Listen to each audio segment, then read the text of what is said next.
Welcome to the deep dive. Today, we're really plunging into a story that sort of challenges everything you think you know about reality, faith, survival.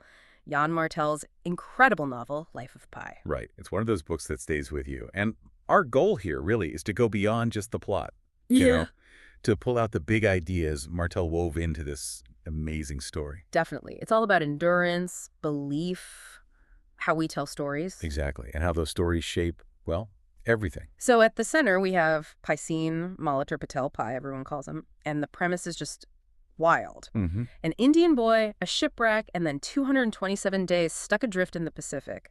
But the real hook, the thing that makes you go, wait, what? He's sharing his tiny lifeboat with a Bengal tiger. Richard Parker, yeah. Richard Park. Okay, so let's dive into that. The start of this ordeal, the ship sinks. Yeah, the Simpson, carrying his family and their zoo animals, goes down in a storm, Mhm. and Pi somehow ends up on a lifeboat.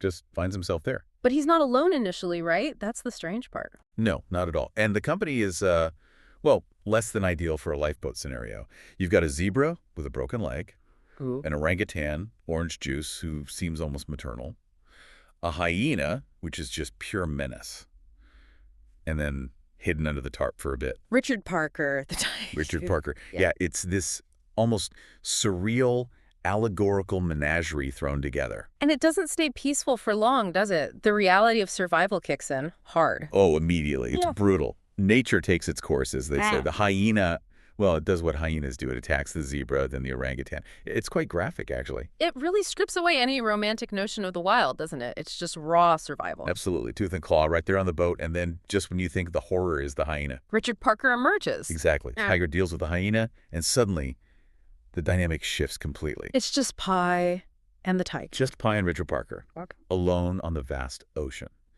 And that's where the real story, the deep psychological journey, truly begins. How do you survive that? Which is why this book is so much more than just, an adventure story or a survival tale. It digs deep into these huge themes. Right. Faith, definitely.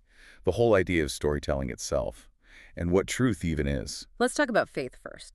Pi's approach is unusual, to say the least. It really is fascinating. Yeah. He's not just one thing. He actively practices Hinduism, Christianity, and Islam all at the same time. Which causes some awkward moments with the religious leaders he meets before the voyage, right? Oh, yeah. They each want him to choose their path.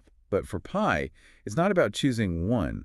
It's about embracing the divine, the story, the betterment, as he sees it, in all of them. And how does that play out on the lifeboat, that multi-faith perspective? Well, I think it becomes his ultimate survival tool, in a way, facing utter desolation, this spiritual sort of flexibility.